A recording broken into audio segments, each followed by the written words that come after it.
আসসালামু আলাইকুম রহমতুল্লাহ। প্রিয় দিনী ভাই ও বোনেরা, আশা করি আল্লাহর রহমতে সকলেই ভালো আছেন। আজকে হযরত বেলাল রাদিয়াল্লাহু তাআলা আনহুর জীবনী থেকে কিছু আলোচনা করব। একদিন মক্কার ধনী ব্যক্তি উমাইয়া তার ক্রেতাদাস বেলাল হাবশিকে বলল, হে বেলাল, মক্কা থেকে ব্যবসায়ীরা মালামাল নিয়ে সিরিয়ায় যাবে, তুমিও তাদের সাথে আমার মালামাল নিয়ে যাবে। সিরিয়ায় মালামালগুলো বিক্রি করে তাদের সাথে আবার ফিরে আসবে। মনিবের এই নির্দেশ পেয়ে বেলাল হাবশী রাদিয়াল্লাহু তাআলা আনহু কাফেলার সাথে সিরিয়ার উদ্দেশ্যে রওনা দিলেন। ওই কাফেলায় মক্কার ধনী ব্যবসায়ী হযরত আবু বকর রাদিয়াল্লাহু তাআলা আনহু ছিলেন, কিন্তু তখনও তিনি মুসলমান হননি, কারণ নবী করিম সাল্লাল্লাহু আলাইহি ওয়াসাল্লাম তখনও নবুয়তের দায়িত্ব পাননি। তারা পথ চলতে চলতে ক্লান্ত হয়ে এক স্থানে বিশ্রামের জন্য থেমে গেলেন। অতঃপর ক্লান্ত শান্ত লোকদেরকে বেলাল হাবশী রাদিয়াল্লাহু তাআলা আনহু মধুর সুরে গান গেয়ে আনন্দ দিচ্ছিলেন। বেলালের কণ্ঠে মুগ্ধ হয়ে হযরত আবু বকর রাদিয়াল্লাহু তাআলা আনহু এগিয়ে এসে তার সামনে কিছুক্ষণ আলাপচারিতা করলেন। আলাপ করার সময় আবু বকর রাদিয়াল্লাহু তাআলা আনহু বেলাল হাবশী রাদিয়াল্লাহু তাআলা আনহুর কতগুলো গুণের প্রশংসা করলেন। হযরত আবু বকর বেলাল রাদিয়াল্লাহু তাআলা আনহুর প্রতি আকৃষ্ট হয়ে যান। অতঃপর বিশ্রাম শেষে তারা পুনরায় চলতে শুরু করলেন। বেশ কিছুক্ষণ চলার পর তারা একজন দরবেশকে দেখতে পেলেন। দরবেশ গাছের নিচে বসে আছেন। হযরত আবু বকর রাদিয়াল্লাহু তাআলা আনহু দরবেশের কাছে গিয়ে তার এক স্বপ্নের ব্যাখ্যা জানতে চেয়ে তাকে অনুরোধ করলেন। তখন দরবেশ বললেন, আপনি ইনশাআল্লাহ একজন ভবিষ্যৎ নবীর সঙ্গী হবেন। সেই নবী আপনার গোত্র থেকেই হবেন। আপনি তারই প্রতিনিধি হবেন এবং তার ওফাতের পর আপনি হবেন তার উত্তরাধিকারী খলিফা। এই দৃশ্য দেখে বেলাল হাবশী রাদিয়াল্লাহু তাআলা আনহু অবাক হয়ে গেলেন। তখন বেলাল হাবশী রাদিয়াল্লাহু তাআলা আনহু এগিয়ে গিয়ে দরবেশকে জিজ্ঞেস করলেন, আপনি যে নবীর কথা বললেন সেটা আবার কি জিনিস? তখন দরবেশ বললেন, নবী হলো আল্লাহর দূত। আল্লাহ তাআলা তার লোকদের সত্যের পথে এবং সুন্দরের পথে চলতে নির্দেশ দেন। বেলাল হাবশী রাদিয়াল্লাহু তাআলা আনহু এসব কথা শুনে অবাক হয়ে গেলেন, কারণ মক্কার অন্যান্য লোকদের মতো তিনিও মূর্তি পূজা করতেন। ব্যবসার উদ্দেশ্যে রওনা করার পূর্বে মূর্তির পায়ে প্রণাম করতেন, আবার ব্যবসায় লাভবান হয়ে ফিরে এসে মূর্তির পায়ে পড়ে কৃতজ্ঞতা প্রকাশ করতেন। এবার বেলাল হাবশী রাদিয়াল্লাহু তাআলা আনহু ব্যবসা হতে ফিরে এসে হাম্বল নামক এক মূর্তির সামনে গেলেন এবং মনে মনে ভাবলেন, আচ্ছা, হাম্বল যদি এত শক্তিশালী হয় তাহলে সে নিজেকে রক্ষা করতে পারে না কেন? আর কিছুদিন আগেই তো এই মূর্তির হাত ভেঙে গিয়েছিল, অতঃপর কিছু লোক তার হাত মেরামত করে দিয়েছিল। এভাবে বেশ কিছুক্ষণ বেলাল হাবশী রাদিয়াল্লাহু তাআলা আনহু মূর্তিগুলো নিয়ে গভীর চিন্তা ফিকির করলেন। ফলে অনেক প্রশ্ন তার মনকে বিক্ষিপ্ত করে দিল। একদিন রাতে বেলাল হাবশী রাদিয়াল্লাহু তাআলা আনহু তার জন্য নির্ধারিত কক্ষেই মাদুরের উপর শুয়ে চিন্তা করছিলেন। এমন সময় তিনি শুনতে পেলেন কে যেন ফিসফিস আওয়াজে ও বেলাল, ও বেলাল বলে ডাকছেন। বেলাল রাদিয়াল্লাহু তাআলা আনহু লক্ষ্য করে দেখলেন হযরত আবু বকর রাদিয়াল্লাহু তাআলা আনহু তাকে ডাকছেন। অতঃপর বেলাল রাদিয়াল্লাহু তাআলা আনহু দাঁড়িয়ে গেলেন। হযরত আবু বকর রাদিয়াল্লাহু তাআলা আনহু বেলালের কাছে এসে বললেন, ভাই, আপনি শুনুন, আমি একটি সুখবর নিয়ে এসেছি। হযরত বেলাল হাবশী রাদিয়াল্লাহু তাআলা আনহু এদিক ওদিক তাকিয়ে বললেন, জনাব, সকাল পর্যন্ত কি অপেক্ষা করা যায় না? আবু বকর রাদিয়াল্লাহু তাআলা আনহু বললেন, না বেলাল, আমি তোমার মনিবের সামনে তা বলতে চাই না, এবং এই প্রাথমিক অবস্থায় তার সামনে যাওয়া ঠিক হবে না। বেলাল হাবশী রাদিয়াল্লাহু তাআলা আনহু বললেন, সেটা কি জনাব? তখন আবু বকর রাদিয়াল্লাহু তাআলা আনহু বললেন, নবীর আবির্ভাব হয়েছে। হযরত বেলাল রাদিয়াল্লাহু তাআলা আনহু বললেন, কে সেই নবী? আবু বকর রাদিয়াল্লাহু তাআলা আনহু বললেন, আব্দুল্লাহর পুত্র মুহাম্মদ সাল্লাল্লাহু আলাইহি ওয়াসাল্লাম। তখন বেলাল হাবশী রাদিয়াল্লাহু তাআলা আনহু বললেন, মুহাম্মদ সাল্লাল্লাহু আলাইহি ওয়াসাল্লাম আপনাকে কি বলেছেন? তখন আবু বকর রাদিয়াল্লাহু তাআলা আনহু বললেন, তিনি বলেছেন যে আল্লাহর কাছ থেকে তিনি ওহী পেয়েছেন। আল্লাহ তার বিশ্বাসীদের কাছে বাণী পৌঁছে দিতে এবং অবিশ্বাসীদের সতর্ক করে দিতে বলেছেন। তখন হযরত বেলাল হাবশী রাদিয়াল্লাহু তাআলা আনহু কিছুক্ষণ চুপ করে থেকে প্রশ্ন করলেন, জনাব, যদি কিছু মনে না করেন, আমার জানতে ইচ্ছে করছে যে তিনি আর কি কি বলেছেন। তখন হযরত আবু বকর রাদিয়াল্লাহু তাআলা আনহু বললেন, সবারই উচিত প্রাণহীন মূর্তিগুলোকে পূজা না করে এই সুন্দর পৃথিবী, আকাশ বাতাস, চাঁদ তারা, সূর্য, পৃথিবী এবং এর বাইরে সবকিছু যিনি সৃষ্টি করেছেন একমাত্র তারই ইবাদত করতে। তিনি আরো বলেছেন, আল্লাহ তাআলার কাছে সকল মানুষ সমান। কেবলমাত্র সৎ এবং ভালো কাজের মাধ্যমে মানুষের নিজের এবং অন্যদের কল্যাণ সাধন করতে পারে। তিনি গরিবদের প্রতি দরদী এবং সহানুভূতিশীল হতে বলেছেন। হযরত বেলাল হাবশী রাদিয়াল্লাহু তাআলা আনহু বেশ কিছুক্ষণ চুপ করে রইলেন।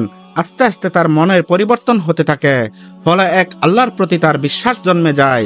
তিনি হযরত আবু বকর রাদিয়াল্লাহু তাআলা আনহুর সামনেই উচ্চারণ করলেন, আশহাদু আল্লা ইলাহা ইল্লাল্লাহু ওয়া আশহাদু আন্না মুহাম্মাদান আবদুহু ওয়া রাসূলুহু।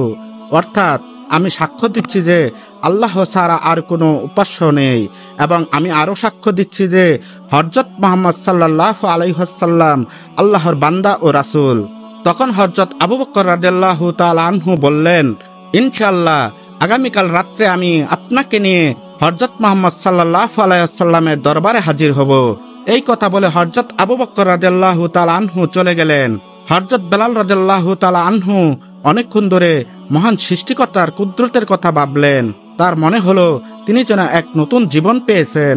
ইসলাম গ্রহণ করার পরেও বেলাল হাবশী রাদিয়াল্লাহু তাআলা আনহু প্রাথমিকভাবে তার কাফের মনিবের কাজ চালিয়ে যাবেন বলে সিদ্ধান্ত নিলেন। অতঃপর পরের দিন রাতে আগের কথা মতো হযরত বেলাল রাদিয়াল্লাহু তাআলা আনহু তার বন্ধু হযরত আবু বকর রাদিয়াল্লাহু তাআলা আনহুর বাড়িতে গেলেন। সেখান থেকে তারা সতর্ক সৃষ্টি মেনে হযরত মুহাম্মদ সাল্লাল্লাহু আলাইহি ওয়াসাল্লামের বাড়িতে হাজির হলেন।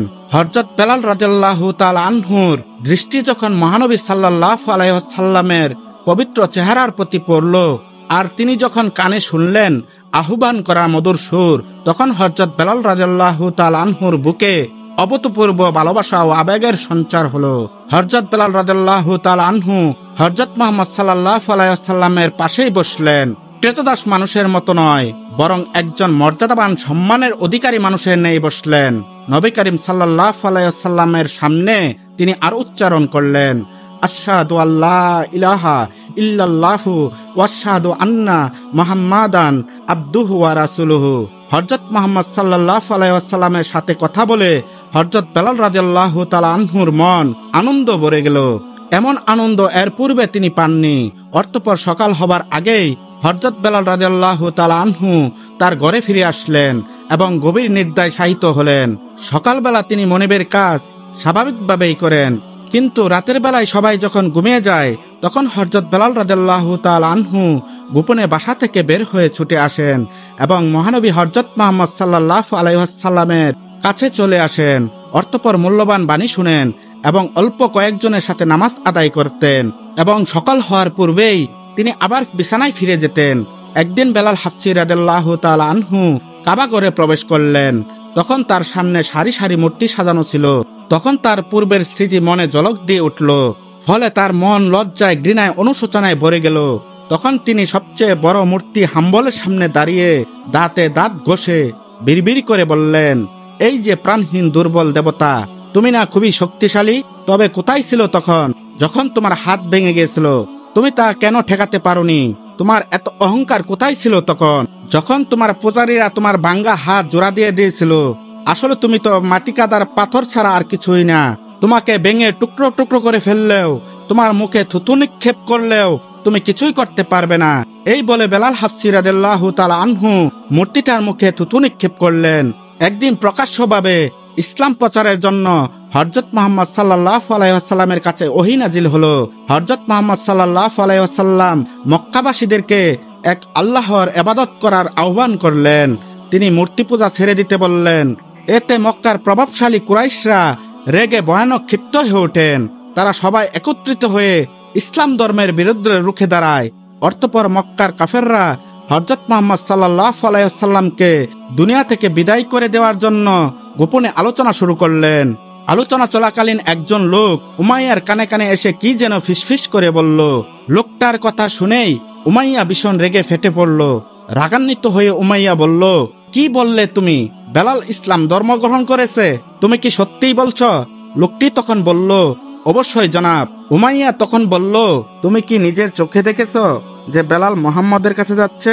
লোকটি তখন বলল, হ্যাঁ, অনেকবার দেখেছি। এ কথা তো আমি কোনোদিনই ভাবিনি।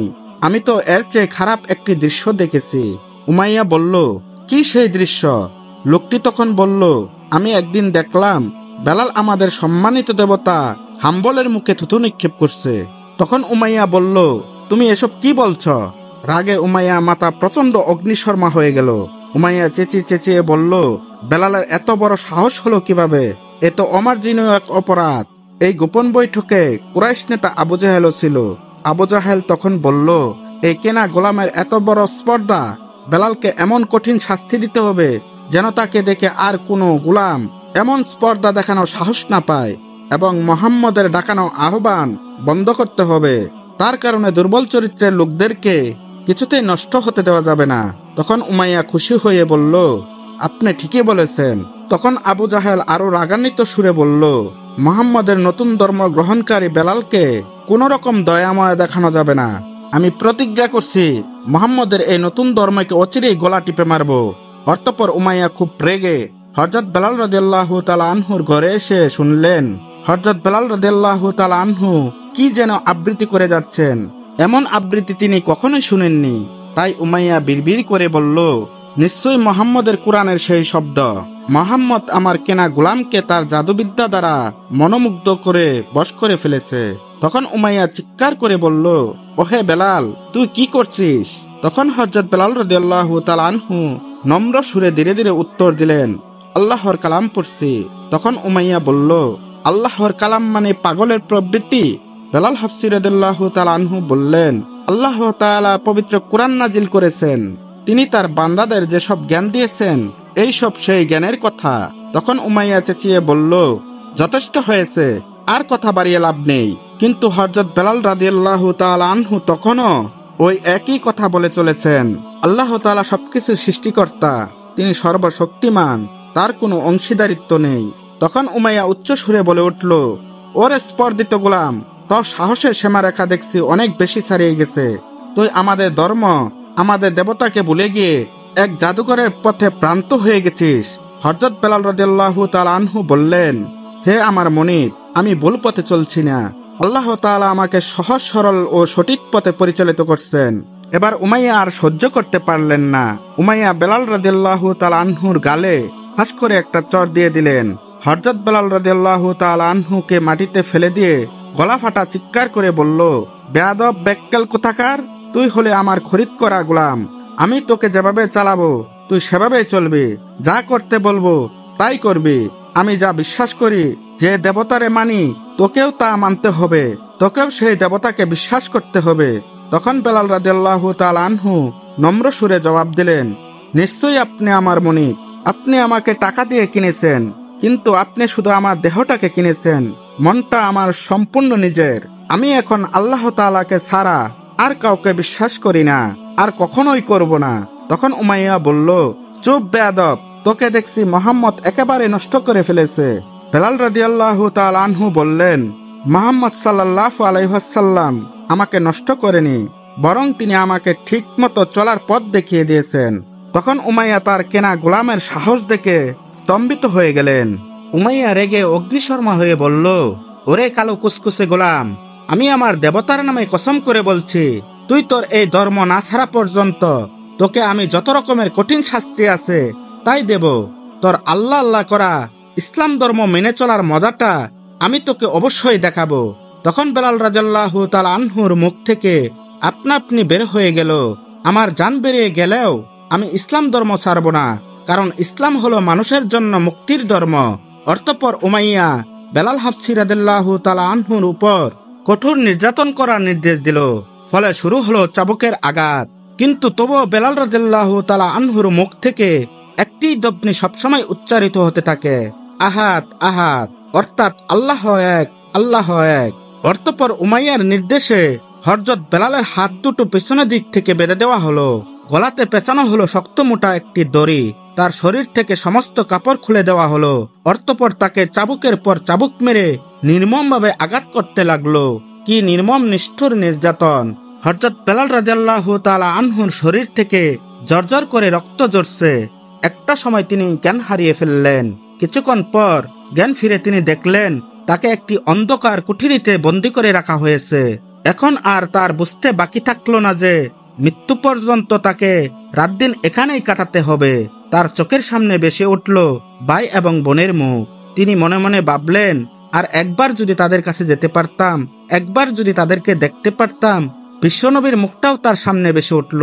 বেলাল রাদিয়াল্লাহু তাআলা আনহু উঠে বসতে চাইলেন, কিন্তু মাথা ঘুরে পড়ে গেলেন, কারণ সারা শরীরে ছিল অসহ্য ব্যথা। কিন্তু তবুও তিনি আল্লাহর উপর ঈমান ছাড়লেন না। পরের দিন সকালবেলা উমাইয়া এবং তার দলবল দেখতে আসলো যে বেলাল হাফসি রাদিয়াল্লাহু তাআলা আনহু বেঁচে আছেন না মরে গেছেন। তারা দেখলো বেলাল হাফসি রাদিয়াল্লাহু তাআলা আনহু এখনো বেঁচে আছেন। উমাইয়া বেলাল রাদিয়াল্লাহু তাআলা আনহুর কাছে এগিয়ে গেল। উমাইয়া ভেবেছিল তার কেনা গোলাম তার পা জড়িয়ে ধরে মাপ চাইবেন, কিন্তু তার বদলে সে একই কথা তার মুখ থেকে বের হচ্ছিল, আল্লাহ এক, আল্লাহ এক। এবার উমাইয়া তার লোকদেরকে আদেশ দিল, এই বেয়াদবটাকে মক্কার পথে টেনে হেঁচড়ে নিয়ে যাও। এই বিদ্রোহী গোলামের আমার কোনো প্রয়োজন নেই। আদেশ পেয়ে উমাইয়ার লোকেরা অতি উল্লাসে হযরত বেলালকে দড়ি দিয়ে বেঁধে টেনে হেঁচড়ে নিতে শুরু করলেন। অসহনীয় যন্ত্রণায় কুকড়ে কুকড়ে উঠলেন বেলাল রাদিয়াল্লাহু তাআলা আনহু। হযরত বেলালের উপর এমন অত্যাচার কয়েকদিন ধরে চলল।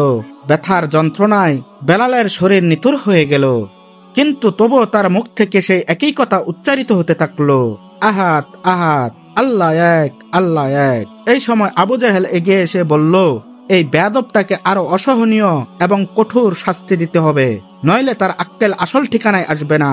অতঃপর তারা দুপুরের কাঠফাটা রোদে হযরত বেলাল রাদিয়াল্লাহু তাআলা আনহুকে মরুভূমির উত্তপ্ত বালুতে চিৎ করে শুয়ে দিল। আহা, কি নিষ্ঠুর উমাইয়া এবং তার লোকেরা!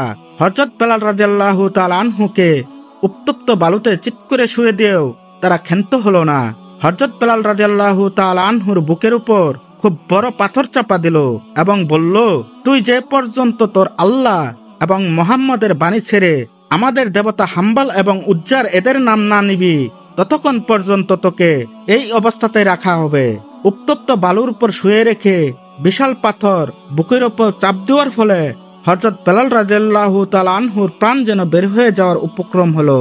যন্ত্রণা সহ্য করার ক্ষমতা নেই, তবুও মুখে তার আল্লাহর নাম। এক সময় হযরত বেলাল রাদিয়াল্লাহু তাআলা আনহু জ্ঞান হারিয়ে ফেললেন। কিছুক্ষণ পর কিছুটা জ্ঞান ফিরে এলো, কিন্তু তিনি উঠতে পারছিলেন না। মরার মতনই তিনি পড়ে আছেন। এই সময় তিনি শুনতে পেলেন দুজনের মাঝে কথাবার্তা হচ্ছে। একজন ছিল তার নির্দয় মনিব, আরেকজন হচ্ছেন হযরত আবু বকর রাদিয়াল্লাহু তাআলা আনহু। হযরত আবু বকর রাদিয়াল্লাহু তাআলা আনহু বলছেন, উমাইয়া, তুমি এই লোকটিকে আর কত যন্ত্রণা দিবে? এর প্রতি তুমি একটু সদয় হও, অথবা তুমি একে অর্থের বিনিময়ে বিক্রি করে দাও। উমাইয়া উত্তরে বলল, না, তা হয় না। অবাধ্য গোলামকে বসে না এনে শুধু টাকা পয়সার জন্য তাকে আমি ছেড়ে দিতে পারি না। তারপর হযরত আবু বকর রাদিয়াল্লাহু তাআলা আনহু বললেন, না হয় আমার কাছে বিক্রি করে দাও। উমাইয়া এটা শোনার ইচ্ছে করেই এমন একটা প্রস্তাব রাখলো যা আবু বকর রাদিয়াল্লাহু তাআলা আনহু স্বাভাবিকভাবে গ্রহণ করবে না, আর বেলালকেও মুক্ত করতে পারবে না। উমাইয়া তখন বলল, আপনি যদি এই কালো গোলামের বদলে আপনার কৃতদাস রুমাকে এবং সেই সাথে আরো 100 দিরহাম দেন, তবে আমি তাকে আপনার কাছে ছেড়ে দেব। প্রস্তাব শুনে হযরত আবু বকর রাদিয়াল্লাহু তাআলা আনহু রাজি হয়ে গেলেন। কিন্তু সেখানে তখন কুরাইশদের নেতা আবু সুফিয়ানও উপস্থিত ছিলেন। আবু সুফিয়ান বলে উঠল, মক্কার প্রথা এবং নিয়ম অনুযায়ী সাজাপ্রাপ্ত অবস্থায় কোনো ক্রেতদাসকে বিক্রি করা যায় না। উত্তরে উমাইয়া বলল, আপনার কথা আমি স্বীকার করি, কিন্তু এই ক্রেতদাস তো এখন মৃত বলেই এটার দাম 100 দিরহাম ধরেছি। ওই সময় বহু কষ্টে হযরত বেলাল রাদিয়াল্লাহু তাআলা আনহু একবার চোখ খুললেন। উমাইয়া দৌড়ে তার কাছে গেল। উমাইয়া যখন দেখলো হযরত বেলাল রাদিয়াল্লাহু তাআলা আনহু বেঁচে আছেন, তখন তার উল্লাস দেখে আর কে। উমাইয়া খুশি হয়ে বলল, এ দেখি সত্যি সত্যি বেঁচে আছে। তখন উমাইয়া হযরত আবু বকর রাদিয়াল্লাহু তাআলা আনহুর কাছে এসে দাবি করলো, এখন আমি তাকে 200 দিরহামের কমে বিক্রি করব না। হযরত আবু বকর রাদিয়াল্লাহু তাআলা আনহু উমাইয়ার প্রস্তাবে রাজি হয়ে গেলেন এবং লেনদেন মিটিয়ে বললেন, উমাইয়া, তুমি বেলালের মর্যাদা বুঝতে পারোনি।